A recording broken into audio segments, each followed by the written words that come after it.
Welcome. SLST2 নিয়োগ প্রক্রিয়াকে ঠান্ডা ঘরে পাঠানোর পূর্ণ বন্দোবস্ত মোটামুটিভাবে শুরু হয়েছে বা প্রক্রিয়া শুরু হয়েছে।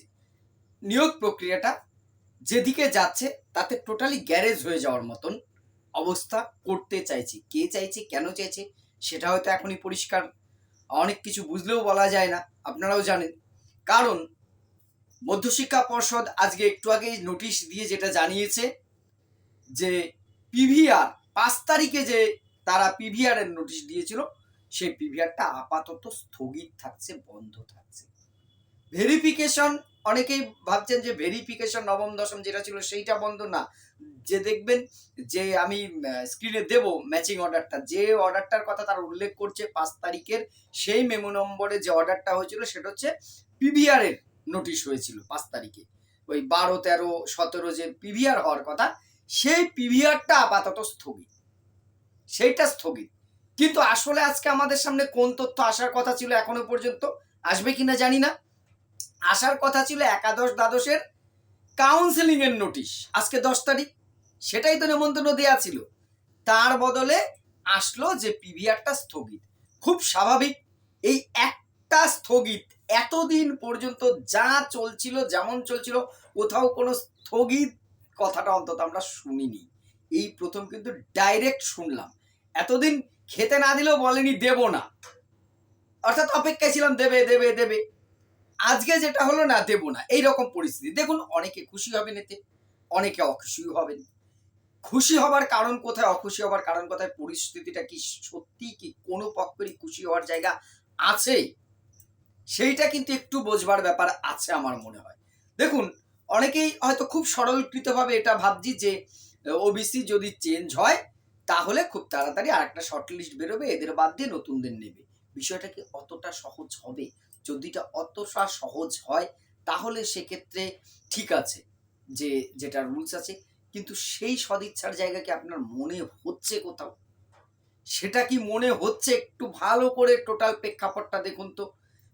এই বিষয়টা তো অনেক আগেই শর্ট আউট করা যেত, এতদিন সময় পাওয়া গেল কিন্তু হয়নি। আজকে হঠাৎ যখন সমস্ত প্রক্রিয়াটা এই পিভিআর হওয়া মানে তাদের অ্যাপয়েন্টমেন্ট দেওয়ার আগে এই জায়গাটা আসলে ব্যাকওয়ার্ড ক্লাসের যে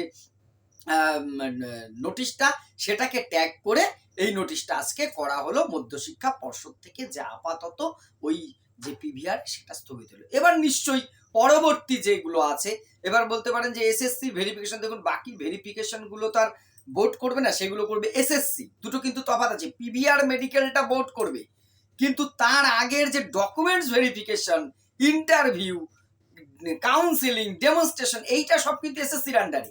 সেই নোটিশটা যদি নবম দশমের যদি ভেরিফিকেশন স্টপ করতে হয় সেটা কিন্তু এসএসসি করবে, কারণ সেই দায়িত্বটা এসএসসির। পিভিআর মেডিকেলের দায়িত্বটা কিন্তু এসএসসি নয়, এটা আমি অনেকবার বলেছি, আপনারা জানেন।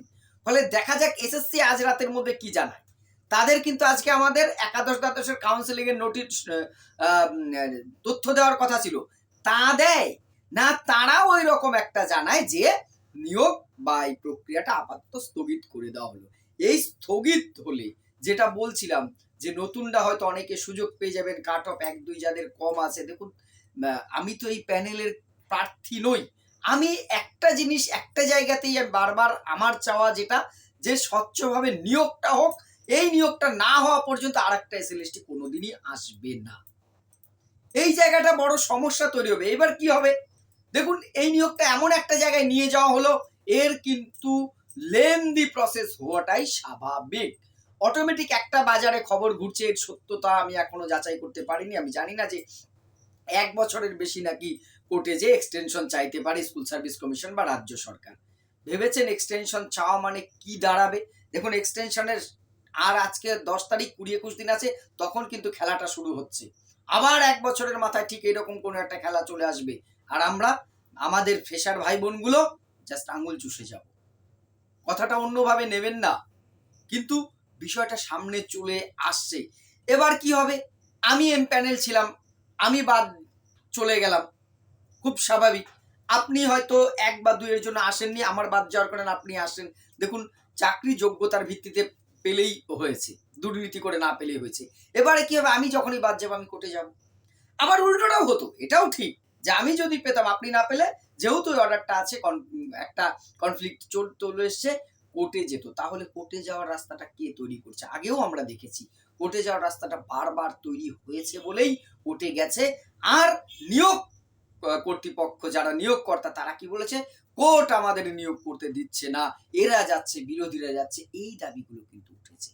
এবারেও কিন্তু যেন সেই চেনা ছকেই চলছে। আমি জানি না এর সমাধান কি আছে, তবে চট জলদি এর কোনো সমাধান এই মুহূর্তে কিন্তু নেই। কারণ অবশ্যই কোর্টের কাছে তার ব্যাখ্যা চাইবে।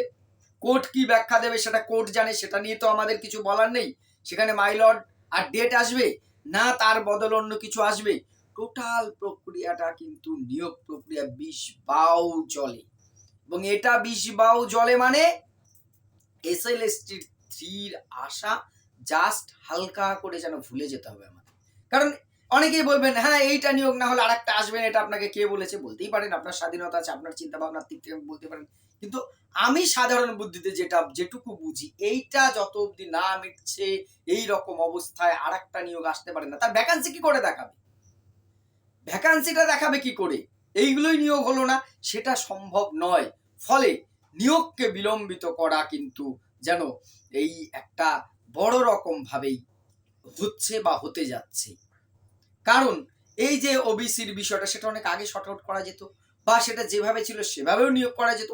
যদি আপনি 7% ধরে করবেন না 17% ধরে করবেন, করুন, সেটা যেটা রুলস আছে আপনি সেটাই করুন। কিন্তু এতদিন তো সময় ছিল এসএসসির হাতে, সেইটা এতদিন কোনো উচ্চবাচ্য নেই। আমরা বারবার যেটা বলেছি যে এসএসসি অন্তত একটা নোটিশ দিক, শিক্ষা দপ্তর থেকে একটা নোটিশ আসুক যে এই হতে চলেছে। তার বদলে আমরা কি শুনেছি? অতি দ্রুত, অতি দ্রুত। এই অতি দ্রুত মানে যে কি সেটা বোঝা অন্তত। আগে তো অতি দ্রুত মানে আমরা বুঝতাম খুব তাড়াতাড়ি হতে চলেছে, এখন অতি দ্রুত মানেটা যেত যেন অন্যরকম ভাবে চলে গেছে। কে বা কারা বলছে সেটা আপনারাও জানেন, আমিও জানি, বলার কিছু নেই। এই অতি দ্রুত হতে হতে আজকে এই অতি দ্রুতর পর্যায়ে পড়েছে। ভাবুন তো সেই মানুষগুলোর কথা যারা এমপ্যানেল হয়ে ছিল বা ভেরিফিকেশন ডাক পেয়েছিল, তাদের পরিস্থিতিটা কি? এদের তো এতদিন স্কুলে যোগদান করে যাওয়ার কথা যদি এই ডিলেটা না হতো। অথবা যারা ডাক পাননি 1-2 নম্বরে, তাদের অবস্থাটাও তো সে একই রকম একটা মানসিক অবস্থা রয়েছে। আপনারা এইটাকে এতদিন ঝুলিয়ে রেখে লাস্ট ল্যাপে এসে কেন? কোন পথে তাহলে এর সমাধান? 7%ই হবে না 17% হবে, তাও কিন্তু এখনো ক্লিয়ার করেনি কিছু। সেটাকে স্পষ্টভাবে বলে দিক স্কুল সার্ভিস কমিশন বা যে আমরা এইভাবে এই করতে চাই। জানি না তার জন্য আমাদের কদিন ঝুলিয়ে রাখবে, কতদিন আমাদের নিজেদের মধ্যে গুতুগুতি করতে হবে, এই হবে না সেই হবে। যেভাবেই হোক, যেটা করতে চান, আমরা চাই দ্রুততার সাথে নিয়োগটা হোক। এই নিয়োগ নিয়ে আমরা যে অভিজ্ঞতা বিগত সরকারের সময় দেখেছি, আমরা সেই অভিজ্ঞতার সম্মুখীন আর হতে চাই না। বেকার ছেলে মেয়েগুলোর দিকে, যারা যোগ্য ভাই বোনগুলো আছে, তাদের দিকে তাকানো যাচ্ছে না। বহুজনের সাথে কথা হয়, অনেকের উত্তর আমি রেসপন্স করতে পারি না এখন আর। কারণ তাদেরকে জবাব দেওয়ার কিছু নেই। যারা সেই 17-18 সাল থেকে, ভাবুন তো, একটা স্কুল টিচার হবেন বলে সেই সময় যারা বিএড করেছেন, এমএ পাস করে বিএড করেছেন, তারা আজকে 26 সালে এসে একবার একটা পরীক্ষার মুখোমুখি হতে পারেননি। পরীক্ষার মুখোমুখি হতে পারেননি। 16-র পর থেকে এমএ বিএড যারা করেছেন, তারা একটা নিজেকে পরীক্ষার মুখোমুখি হতে পারেননি। এই প্রথম 26-এ এসে পেরেছেন। পরীক্ষা দিয়ে তারা যেন বড় একটা অপরাধ করে ফেলেছে, বিরাট অপরাধ করে ফেলেছে। শিক্ষকতা পেশাটাকে যেন তারা স্বপ্ন দেখাটা তাদের অন্যায় হয়েছে। এরকম অনেকেই বলছেন যে স্যার বোধহয় অন্যায় করেছি, দাদা বোধহয় অন্যায় করেছি। কি বলবো, সত্যিই অপরাধী মনে হচ্ছে এই পেশাটাকে যারা স্বপ্ন ভেবেছে, বাস্তব দিয়েছে। আর অতি দ্রুত, সত্যি অতি দ্রুত আপনারা একটু সল্ড আউটে আসুন দয়া করে। মন্ত্রী মহোদয় যারা আছেন, দপ্তরের কর্তা ব্যক্তিরা আছেন, সরকারি পক্ষ যারা আছেন, এর একটা দ্রুত সমাধান বের করুন। সঠিক পথে নিয়োগটা করুন, যোগ্যরা বিদ্যালয়ে যাক। এরপরে 31শে আগস্ট অব্দি 2016-র যোগ্য শিক্ষক শিক্ষিকাদের সময় শেষ হচ্ছে। আপনারা এক্সটেনশন চাইবেন নিশ্চয়ই, দেখা যাক সেখান থেকে কি আসে। আইনি প্রক্রিয়া, অনেকগুলো ব্যাপার কিন্তু কাজ করছে। এই মুহূর্তে অপেক্ষা করা ছাড়া আর কোনো উপায় নেই। তবে নবম দশমের ভেরিফিকেশন বন্ধ হওয়ার জন্য নোটিশ কিন্তু আজকে আমি যে টাইমটা ভিডিও করছি তখনও অবধি বেরোয়নি। যদি এর পরে বেরোয়, এই নোটিশটা কিন্তু পিভিআর সংক্রান্ত। বাকি বিষয়টা আপনারা একটু ধৈর্য ধরুন, অপেক্ষা করুন। নিশ্চয়ই মন খারাপের যথেষ্ট জায়গা আছে, কারো উৎফুল্ল হওয়ারও জায়গা আছে। দুপক্ষকেই বলবো আপনারা অপেক্ষা করুন, দেখুন। অবশ্যই ওয়েবসাইট পর্ষদ এবং এসএসসির ওয়েবসাইট এবং সরকারি নির্দেশিকার অপেক্ষা করুন। কোন দিকে যায় সেই অনুযায়ী আপনারা অবশ্যই প্রস্তুতি নেবেন বা পরবর্তী পদক্ষেপ গ্রহণ করবেন। চটজলদি কোনো সিদ্ধান্তে আপনারা আসবেন না, এটা আমার ব্যক্তিগতভাবে আপনাদের কাছে অনুরোধ থাকবে। আর আপনাদের মতামত অবশ্যই কমেন্ট বক্সে জানাবেন।